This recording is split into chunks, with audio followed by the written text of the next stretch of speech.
Yo, what's up? Welcome back to another episode of Raw Thoughts with your boy Dre Samp. It's a Saturday morning. I'm chilling here sipping my coffee. It's the mocha coffee. It's gross. It's like hot chocolate that wants to be coffee. It's disgusting. I gotta talk about something before I do anything, because this has been something on my chest past. I guess just 12 hours or so it's not that big of a deal, but I don't even like talking about it because it just, why does it make me feel? So my downstairs neighbor, he lives right below me. I live in a townhouse, it's 2 stories. He's a nice enough guy. We both have dogs, we both play League of Legends, we both go to the gym, young men. He's a little older than me, but we have similar interests, and a lot of time we get together fine, no problem. Months ago he did mention to me one time that, like, oh yeah, systemic racism, that's not a thing, blah blah blah blah blah. And I kind of just brushed it off. I was like, what are you talking about? Systemic racism doesn't. He's like, yeah, systemic racism doesn't exist. Blah blah blah blah blah. Laws are not racist. Blah blah blah blah blah. And I knew I shouldn't have taken the bait. Last time I didn't. Last time I was like, all right, buddy, I'll just let you believe what you want to believe. I'm not gonna. But we were outside. The dogs were playing.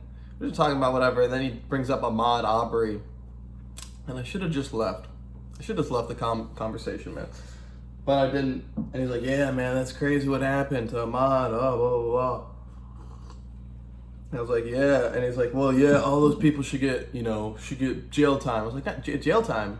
The 3 people that killed him should be put to death, or life. I'm not actually a big. I mean, I don't want to get political, but capital punishment. I don't know. I don't know if the government should be in charge of killing people. Life seems, whatever. But yeah. What did he say? He's like, yeah, those Ahmaud Arbery. Oh, he's like, yeah, those people. Yeah, and he's like, yeah, the people that killed him need to be in jail. All right, so we agree on that. Yeah, they need to be in jail for life. Yeah, yeah. And I was like, yeah, and all the governmental people, the judges that tried to wash this under the rug, or the police, everyone that tried to ignore it, they need to go to jail too. He's like, well, yeah. He's like, and I was like, all right, so like, you agree now that, like, this was a coordinated effort between, law enforcement, judicial services to essentially, keep this murder of a black man under the rug. And then he was like, well, no, people, like, those are people, that's not the law. Law, tell me, and then he goes this, he's like, show me a law, tell me a law that's inherently racist. Show me one law that's inherently racist. And this is all bait. This is all baiting. This is baiting shit, right? Gets off on, like, arguing with a black man about racism not existing. I didn't take that bait because there's, the thing is, you're not going to convince someone. If someone wants to believe what they want to believe, you're not going to convince them otherwise. If anything, you're just arguing with them. It's just going to make them more steadfast in their beliefs. So the lesson to the story is that you can't control what someone else believes. And in fact, that's actually the beautiful thing about this country, this world, humanity, is that we have the power to choose and make our own stupid, asinine decisions, right? Regardless of what they may be, right? And so he has the privilege to believe that racism doesn't exist. And while it's irrelevant whether or not is the case, the fact that he has that opinion and can say it is, I do agree that is, we need that, right? Because if you can't share your opinion right now, but once it begins to affect infringe on other people's freedom and safety, then that's a different story. But yeah, he can say systemic racism doesn't exist. All of them. But of course, I've lost all respect for him, and now I know that moving forward, we're gonna have a difficult relationship because I respect him, nothing, right? And so I don't like being in that situation because when I don't respect you, I really don't give a fuck about you, and I don't want to antagonize him, but like if my music's too loud and he's like, "Can you turn it down?" I don't give a fuck, right? If he's like, "Yo, you know, you," dude, it's just like I don't care. I don't care to even be, you know, appease you, right? I'm gonna do what I want to do, and so that was that thing. But it kind of made me sick, and he's like, "Yeah, show me a law that's not racist." Like, well, yeah, okay, I'm not gonna do that, but you know, who holds up the laws? And he's like, the court, the judicial system, the courts, right? Not the police. And I was like, okay, fine, whatever. Who are the courts, right? Who upholds the courts? Who upholds the law? And then he's like, you know, the judicial system upholds. And I was like, yeah, who is the judicial system? The judicial isn't some ethereal organization. It's run by, and I wanted him to say it, but and I was like, people run, right? So, and I was like, so people can be racist, right? Yeah, he agrees. People can be racist, right? And the judicial system determines, you know, upholds the law. We agree with that, right? So who runs the judicial system? Oh, people, right? And we've already agreed that people can be racist. So so by that we proved that the judicial system can be racist, right? But so he didn't want any of it. So I kind of had to extract myself from the situation because like I don't like. It's all about who you're associating yourself with and your circle, right? And so I keep a very tight circle, and if you've got to be, the people in your circle have got to be people that are pushing you, people that are helping you grow, that are smarter than you, that are going to make you a better person, right? That's who you want to surround yourself with. And you can't have people, and it's not people that have different opinions. I actually enjoy, like I already said, people that have different opinions than me, right? I feel like it informs my perspective. But if you're not gonna, I kind of lost, whatever. I'm kind of done talking with him, but it was a strange situation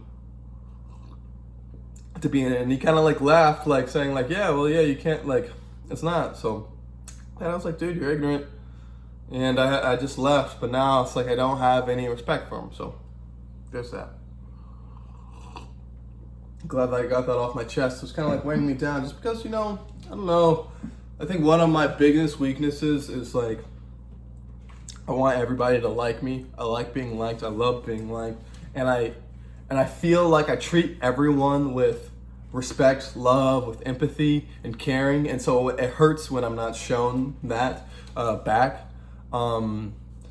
And there's just been various people in my life where their face is always clear where I'm just nice to them, and I greet them and I call them by name, and anytime I see that person or those people, it's just like they don't. They're indifferent, right? Blah, blah, blah. So like, well, I just rub them the wrong way, just being just being this guy, right? And so not everyone's gonna like you, and that sucks. But whatever, you deal with it, you move on. So whatever. I mean, that's a serious situation. I've lost all respect for him. Now I'm like, I don't really want to piss him off, but I kind of do want to just like, oh, the music's too loud. Oh, well, that's kind of like your opinion, right? Yeah. And which I know is just like that. Then you go down a slippery slope, and then it's just trouble. And he's got a gun, so I wish I was kidding. So enough of that. I do want to talk a little bit about the state of the channel. So I'm starting to doing the TikTok thing. I'm starting to lay a foundation of exactly how I want to pursue this, and I'm starting to find other accounts that are doing similar things.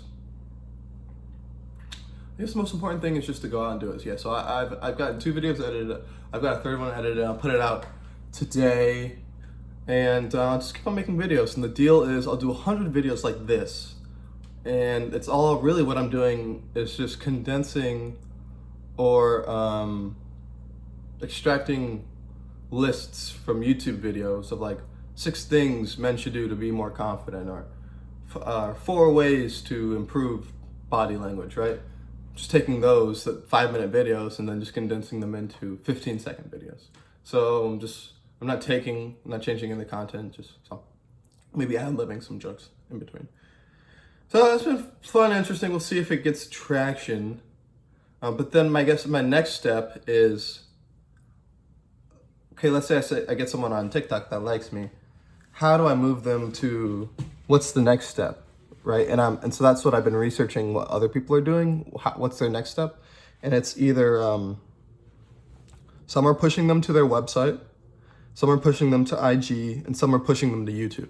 And I guess I'm curious, I'm still trying to figure out what would be the best avenue for me, you know, because I'm trying to build a business here, right?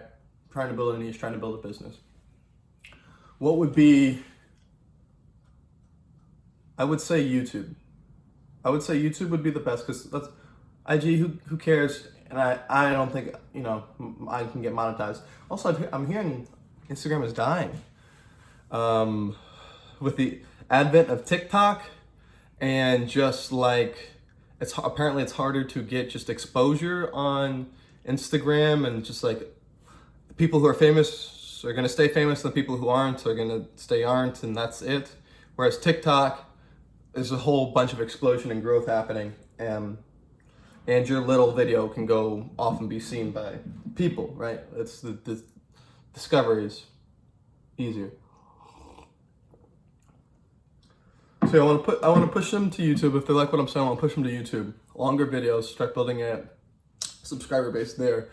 And I guess the main thing the last decision I'm deciding on is, do I want my YouTube channel to be my name or what I'm doing, right? Social intelligence, or do I want it to be Dre Samp or Andre Sampson? And also, I think I want to start moving into like Andre Sampson. For brand, like Dre Samp could be my handles, by Andre Sampson. Because now I'm starting to think like big picture, right? And I'm starting to think of like, I don't like the idea of life coach, but like a public speaker, motivational speaker, like someone that gets paid just to talk, right? Influence people, empower people. I think I could see myself doing that, especially as I get some years training people how to be social. So I think I will brand myself just Andre Sampson. You know what? I'm getting ahead of myself. Just make the TikTok videos, make 100 TikTok videos. I'll figure it out. You always do. I feel better talking about this. I really do, man. This is great. Plan for today. I got one TikTok to edit, and then I'll post those. But I'm chilling today, chilling with Gianno. Go out for a nice long walk or something. But, all right, then another episode of Raw Thoughts with your boy, Dre Saint. Thanks for checking in, homies. Peace.